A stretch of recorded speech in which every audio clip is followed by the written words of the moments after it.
1996 జనవరి 18. సూర్యుడు ఇంకా నిద్ర లేవలేదు. కళ్ళు నులుముకుని లోకాన్ని తేరిపార చూడలేదు. ఓ చండ ప్రచండ ఉద్దండ ప్రభాతం శాశ్వత నిద్రలోకి జారుకుంది. ఒక ధరిత్రి అదిరిపోయింది. ఒక జాతి నివ్వెరపోయింది. తెలుగు తేజం వెలవెలబోయింది. తెలుగుతనం కునారిల్లింది. గుండె పగిలిన తెలుగువాడు దిక్కులదిరేలా ప్రశ్నించాడు, అన్నా నీకెందుకింత అశాంతి, నీకెందుకింత ఆవేశం అని. ఓ గంభీర ధీరస్వరం విలయకాల నినాదమై ఘార్నిల్లింది. సముద్రాన్ని అడగమని, ప్రళయాగ్నిని అడుగమని. నిన్నటి రోజున ఒక బాధా సూర్యుడు అస్తమించాడు. నేడు మరొక బాధా సూర్యుడు ఉదయించాడు. నిదురించే కన్నుల లోకాల్లో నిప్పులు రగిలించాడు. యావత్ భారతంలో ఈ వార్త దావానలంలా వ్యాపించింది. ప్రతి భారతీయుడు చిగురు టాకులా కంపించిపోయాడు. మనిషి కళ్ళు తడిశాయి, దేవుడి కళ్ళు తడిశాయి, రానున్న తరాల కళ్ళు తడిశాయి. తండోపతండాలుగా జనం ఆవేదనా తరంగాలై ఎన్టీఆర్ ఇంటి వైపు కదిలారు. భోరు భోరున విలపిస్తున్న ప్రజా ప్రభంజనం ఆర్తిని తీర్చగలిగిన వారు లేరు. ఆ పురాణ పురుషుని హృదయాన్ని ఆవరించింది అలసట. ఆ కళ్ళ నిండా ఇంకా ప్రశాంత నిద్రావస్థే కమ్ముకుని ఉంది. నమ్మలేని ప్రజానీకం నిలువునా నీరు కారిపోయింది. జన ప్రవాహాన్ని తట్టుకోవడానికి ఆ మహాపురుషుని భౌతిక కాయాన్ని ప్రజా సందర్శనార్థం లాల్ బహదూర్ స్టేడియంలో ఉంచారు. జాతి యావత్తు ఆ కథానాయకునికి నివాళులర్పించడానికి కదలి వచ్చింది.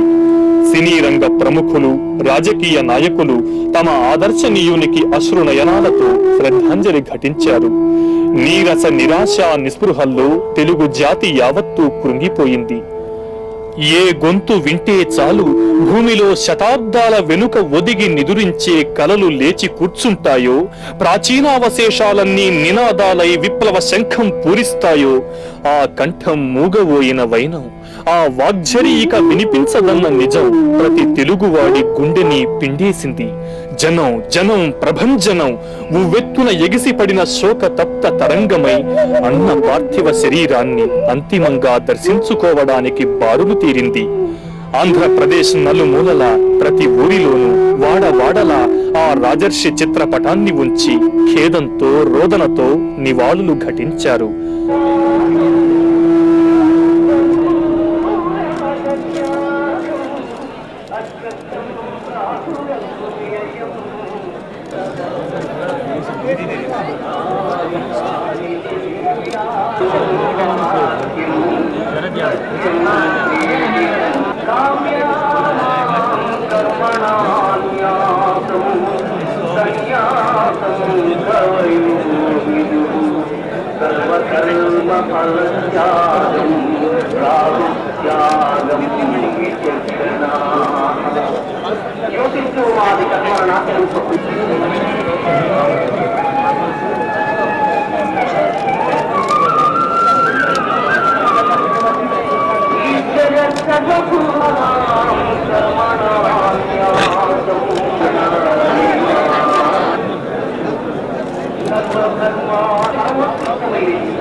జనవరి 18. సూర్యుడు ఇంకా నిద్ర లేవలేదు. కళ్ళు నులుముకుని లోకాన్ని తేరిపార చూడలేదు. ఓ చండ ప్రచండ ఉద్దండ ప్రభాతం శాశ్వత నిద్రలోకి జారుకుంది. ఒక ధరిత్రి అదిరిపోయింది. ఒక జాతి నివ్వెరపోయింది. తెలుగు తేజం వెలవెలబోయింది. తెలుగుతనం కునారిల్లింది.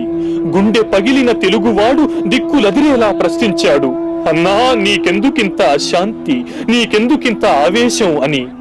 ఓ గంభీర ధీరస్వరం విలయకాల నినాదమై ఘార్నిల్లింది. సముద్రాన్ని అడగమని, ప్రళయాగ్నిని అడుగమని. నిన్నటి రోజున ఒక బాధా సూర్యుడు అస్తమించాడు, నేడు మరొక బాధా సూర్యుడు ఉదయించాడు. నిదురించే కన్నుల లోకాల్లో నిప్పులు రగిలించాడు. యావత్ భారతంలో ఈ వార్త దావానలంలా వ్యాపించింది.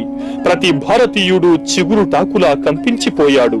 మనిషి కళ్ళు తడిశాయి, దేవుడి కళ్ళు తడిశాయి, రానున్న తరాల కళ్ళు తడిశాయి. తండోపతండాలుగా జనం ఆవేదనా తరంగాలై ఎన్టీఆర్ ఇంటి వైపు కదిలారు. భోరు భోరున విలపిస్తున్న ప్రజా ప్రభంజనం ఆర్తిని తీర్చగలిగిన వారు లేరు. ఆ పురాణ పురుషుని హృదయాన్ని ఆవరించింది అలసట. ఆ కళ్ళ నిండా ఇంకా ప్రశాంత నిద్రావస్థే కమ్ముకుని ఉంది. నమ్మలేని ప్రజానీకం నిలువునా నీరు కారిపోయింది. జన ప్రవాహాన్ని తట్టుకోవడానికి ఆ మహాపురుషుని భౌతిక కాయాన్ని ప్రజా సందర్శనార్థం లాల్ బహదూర్ స్టేడియంలో ఉంచారు. జాతి యావత్తు ఆ కథానాయకునికి నివాళులర్పించడానికి కదలి వచ్చింది. సినీ రంగ ప్రముఖులు, రాజకీయ నాయకులు తమ ఆదర్శనీయునికి అశ్రునయనాలతో శ్రద్ధాంజలి ఘటించారు. నీరస నిరాశ నిస్పృహల్లో తెలుగు జాతి యావత్తూ కృంగిపోయింది. ఏ గొంతు వింటే చాలు భూమిలో శతాబ్దాల వెనుక ఒదిగి నిదురించే కలలు లేచి కూర్చుంటాయో, ప్రాచీనావశేషాలన్నీ నినాదాలై విప్లవ శంఖం పూరిస్తాయో, ఆ కంఠం మూగబోయిన వైనం, ఆ వాగ్జరి ఇక వినిపించదన్న నిజం ప్రతి తెలుగువాడి గుండెని పిండేసింది. జనం జనం ప్రభంజనం ఉవ్వెత్తున ఎగిసిపడిన శోక తప్త తరంగమై అన్న పార్థివ శరీరాన్ని అంతిమంగా దర్శించుకోవడానికి బారులు తీరింది. ఆంధ్రప్రదేశ్ నలుమూలల ప్రతి ఊరిలోనూ వాడవాడలా ఆ రాజర్షి చిత్రపటాన్ని ఉంచి ఖేదంతో రోదనతో నివాళులు ఘటించారు.